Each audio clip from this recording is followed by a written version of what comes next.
अस्सलाम वालेकुम, मेरा नाम अयाज़ अहमद है और स्ट्रैटेजिक नेक्सस लैब के इस प्लेटफ़ॉर्म से एक दफ़ा फिर आपकी खिदमत में हाज़िर है। आज का हमारा मौज़ू बहुत ही अहम है क्योंकि आज मैं लेके आया हूँ आपके सामने ऐसे हक़ाइक़ जो कि शायद आपने ना कभी पहले सुने हों और ना देखे हों। आज हम बात करेंगे हिंदुस्तान की दहशतगर्दी की मुआवनत के हवाले से। कैसे हिंदुस्तान पूरी दुनिया में वावेला मचा रहा है कि जी उसके मुल्क में मुख्तलिफ ममालिक जो है वो आके दहशतगर्दी कर रहे हैं और ख़ुसूसी तौर पर पाकिस्तान का नाम लिया जाता है। लेकिन असल में हिंदुस्तान इस दावों के साथ अपनी दहशतगर्दी और उसमें मुआवनत को छुपा रहा है। आज मैं इसी पे बात करूँगा और आपको थोड़ा माज़ी में लेके जाऊँगा ताकि आपको याद दिलाऊँ कि किस तरह से हिंदुस्तान ने हमेशा जो है वो दहशतगर्दी का सहारा लिया है दूसरे मुल्कों के हवाले से। शुरुआत अगर मैं करूँ तो 1971 21 दिसंबर 1971 को पाकिस्तान से बांग्लादेश अलग हुआ। उसके बहुत सारे वजूहात में एक सबसे बड़ी वजह दहशतगर्दी भी थी, जिसको पस-ए-पुश्त हिंदुस्तान की पूरी मुआवनत और मदद हासिल थी। जी हाँ, मैं मुफ्ती बानी की ही बात कर रहा हूँ।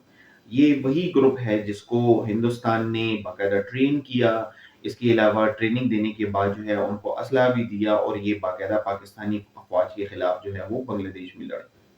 लेकिन ये सिर्फ़ एक तरह से शुरुआत थी। ये इंदिरा गांधी जब प्राइम मिनिस्टर थी हिंदुस्तान की, तो ये उसके टाइम से ये सिलसिला शुरू था। लेकिन बात यहाँ पे नहीं रुकी। अभी आपको मैं ज़रा लेके आऊँगा आजकल के मॉडर्न दौर में, यानी 2025 में हम बात करें। हिंदुस्तान बाकायदा बलूचिस्तान के अंदर मुख्तलिफ तरीकों से हमले कर रहा है। पाकिस्तान के मुख्तलिफ फ़ौजी और पैरामिलिट्री फ़ोर्सेस जो है उनके ऊपर हमले हो रही हैं, उनके बेसिस के ऊपर हमले हो रही हैं, उनके गाड़ियों कॉन्वॉयज़ के ऊपर हमले हो रही हैं। इसके अलावा सिविलियन जगहों पे हमले हो रही हैं और पूरे बलूचिस्तान को जो है वो एक वॉर ज़ोन सा बनाया हुआ है। इन लोगों को कौन पस-ए-पुश्त उनकी रहनुमाई कर रहा है, तो पाकिस्तान ने काफ़ी दफ़ा रियासत ने हिंदुस्तान का नाम लिया है। आखिर हिंदुस्तान क्या चाहता है? हिंदुस्तान के अज़ाइम में सबसे बड़े जो अज़ाइम है वो ये है, एक जो सबसे बड़ा उनका एक नज़रिया है वो है अखंड भारत, यानी ग्रेटर इंडिया, जिसमें वो तमाम ममालिक जो है वो उनको दोबारा कब्ज़ा करके उसको एक इंडिया बनाना चाहता है। ये ख़ैर हिंदुस्तान का सिर्फ़ ख्वाब ही रहेगा। जहाँ तक पाकिस्तान में मुदाखलत की बात है, तो ये सिर्फ़ बलूचिस्तान तक नहीं, बल्कि पूरे मुल्क में जो है वो ये मुदाखलत फैली हुई है और जगह-जगह दहशतगर्दी में हिंदुस्तान को मुलव्वस पाया गया है। पाकिस्तान ने दो ठोक अल्फ़ाज़ में हिंदुस्तान के मुलव्वस होने का इशारा दिया है। अगर बात करें तो कलभूषण जो है वो हिंदुस्तानी दहशतगर्दी का मुँह बोलता, जीता जागता एक सबूत है। अभी हम आते हैं ज़रा अम उन हक़ाइक़ की तरफ, जिससे मैं आपके सामने साबित करूँगा कि किस तरह से इंडिया जो है वो बाकायदा दहशतगर्दी में मुलव्विस है और ये सिर्फ़ पाकिस्तान की हद तक महदूद नहीं है। जी हाँ, वही श्रीलंका जहाँ पे काफ़ी साल तक खाना-जंगी रही और वो जो है वो उसी खाना-जंगी की ज़द में रहा। इस खाना-जंगी से हिंदुस्तान का क्या ताल्लुक है, उस पे हम आज बात करेंगे। अच्छा जी, आपके ज़हन में अभी एक सवाल आएगा कि जी श्रीलंका और हिंदुस्तान का आपस में क्या ताल्लुक है? तो जी बड़ा अहम ताल्लुक है। जैसे पाक स्ट्रेट में तकरीबन 40 किलोमीटर का रास्ता बनता है इंडियन रियासत तमिलनाडु, जहाँ पे तमिल आबादी है और नॉर्दर्न श्रीलंका में, ठीक है? तो ये दोनों इलाके जो है ये आपस में बड़े करीबी पड़ते हैं और यही वो इलाके हैं श्रीलंका में जहाँ से तमिल लिबरेशन के लिए या तमिल एक रियासत की बुनियाद जो है वो रखी गई। 1983 में तमिल आबादी और सिहालन आबादी के बीच में जो है वो एक जंग शुरू हुई और ये जंग जो है इसका सिलसिला फिर दायरा-ए-कार जो है वो इसका बढ़ता गया। अच्छा, इसके अलावा जो है वो उस टाइम इंदिरा गांधी जो है, जो प्राइम मिनिस्टर थी, उन्होंने बड़ा वाज़ेह इसके अंदर जो है वो एक इंटरेस्ट लिया और उन्होंने जो है वो तमिल टाइगर्स की भरपूर मदद करने का इरादा किया। उसके बाद से जो है वो तमिल टाइगर्स जो जो एलटीटीई है बेसिकली, उनको जो है वो हिंदुस्तान के सपोर्ट का एक सिलसिला शुरू हो गया। अच्छा, फिर उसके बाद जो है वो 4 जून 1987 में जाफना पेनिनसुला में जब श्रीलंकन आर्मी ने इन तमिल टाइगर्स को घेरे में ले लिया, तो वहाँ पे हिंदुस्तान ने कुछ रिपोर्ट्स के मुताबिक जो है वो बाकायदा एयर ड्रॉप्स किए। यानी अपनी एयर फोर्स का इस्तेमाल करते हुए वहाँ पे उनको बाकायदा मदद पहुँचाई।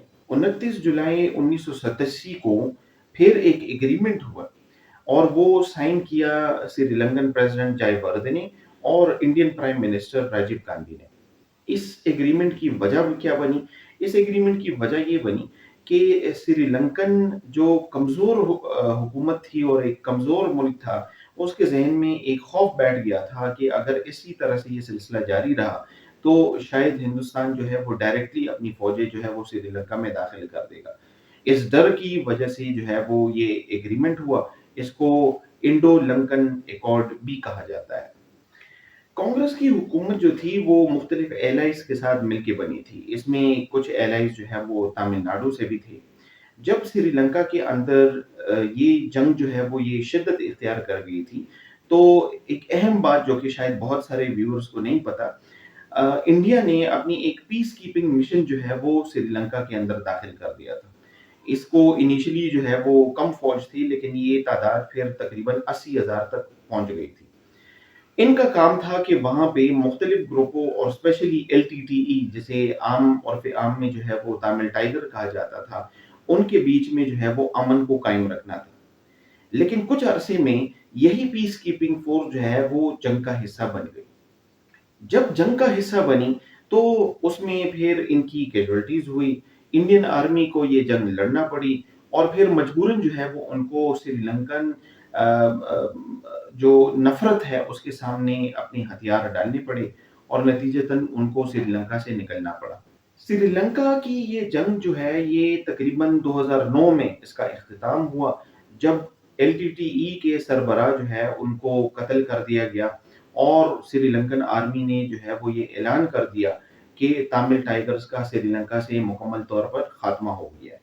तमिल लीडर के कत्ल होने के बाद ये सरबराही जो है वो कुमारन के पास गई, जो कि एलटीटीई का नया सरबराह जो है वो बना।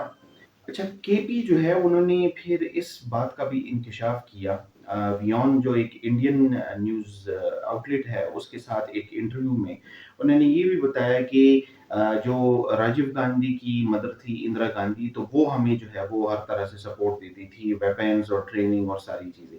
इसके अलावा जो है वो केपी ने एक और इंकशाफ भी किया है इसमें कि तमिलनाडु के चीफ मिनिस्टर जो थे मरुधर गोपालन, जिसको एमजीआर भी इन शॉर्ट कहा जाता है, ठीक है? वो पैसे मुहैया करते थे एलटीटी को।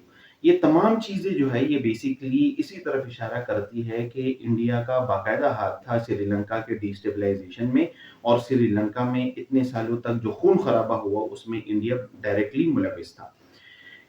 इससे अंदाजा होता है कि इंडिया जो है ये बेसिकली डाइवर्जन टैक्टिक्स खेल रहा है, यानी दूसरों की तरफ जो है वो उंगलियां कर रहा है। अभी रिसेंटली जो है वो Indian external affair minister Jaishankar ने जो है वो इस बात को दोबारा दोहराया कि अगर भारत के अंदर कोई भी दहशतगर्दाना हमला होता है तो हम सीधा दहशतगर्दों के ठिकानों पे हमला करेंगे। यानी इससे ये भी मुराद लिया जा सकता है कि जी एक और फ़ॉल्स फ्लैग की तैयारी है और उसके नतीजे में जो है वो पाकिस्तान के साथ दोबारा खुदा ना ख़ास्ता कोई कॉन्फ्लिक्ट छिड़ा जा सकता है। ये सब जो है वो इंडिया क्यों कर रहा है? क्योंकि इंडिया के अज़ाइम जो है वो पाकिस्तान के हवाले से हमेशा से जो है वो मनफ़ी ही थे। कभी भी इंडिया ने पाकिस्तान के हवाले से मुस्बत सोच का इज़हार नहीं किया। हमेशा इंडिया के अंदर से जो है वो पाकिस्तान के खिलाफ आवाज़ें आती रही हैं, चाहे वो उनके फ़िल्म स्टार्स हों, चाहे वो उनके क्रिकेटर्स हों, चाहे कोई भी हो, तो पाकिस्तान के खिलाफ जो है हमेशा ज़हर उगलता गया है। ये सिलसिला जो है वो इंडिया कब तक जारी रखता है, क्योंकि हमेशा के लिए जो है ये सिलसिला नहीं चल पाएगा और हिंदुस्तान को जो है वो अभी दुनिया के सामने जवाबदेह होना पड़ेगा। दुनिया में, जैसे मैंने कल के वीडियो में भी कहा था कि दुनिया में रीअलाइनमेंट ऑफ पोज़ीशंस हो रही है और मुख्तलिफ ताकतें जो है वो अपनी अलाइनमेंट जो है वो चेंज कर रही हैं, अपनी पोज़ीशंस चेंज कर रही हैं। तो इंडिया जो है वो शायद जो है वो दुनिया को समझ नहीं पा रहा। इसी वजह से रिसेंटली पहलगाम दहशतगर्दाना हमला जब हुआ था, तो उसके बाद जो है वो उन्होंने पाकिस्तान पे इसका ब्लेम लगाया, लेकिन पूरी दुनिया ने इस बात को मानने से इनकार कर दिया।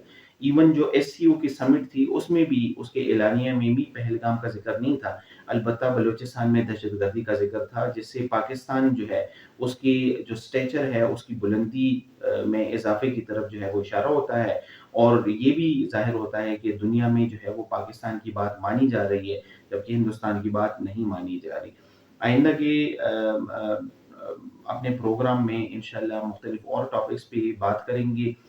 چینل کو سبسکرائب کریں اور ویڈیوز کو لائک کریں، اس کے علاوہ ویڈیوز کو شیئر کرتے جائیں، اور ہمیں اپنی جو آراء ہے وہ کامنٹ سیکشن میں ضرور بتائیں کہ ہم کیسے اس کو مزید جو ہے وہ امپروو کر سکتے ہیں، یا آپ کون سے ٹاپکس ہیں جن پہ بات کرنا چاہتے ہیں کہ ہم ان ٹاپکس پہ بات کریں۔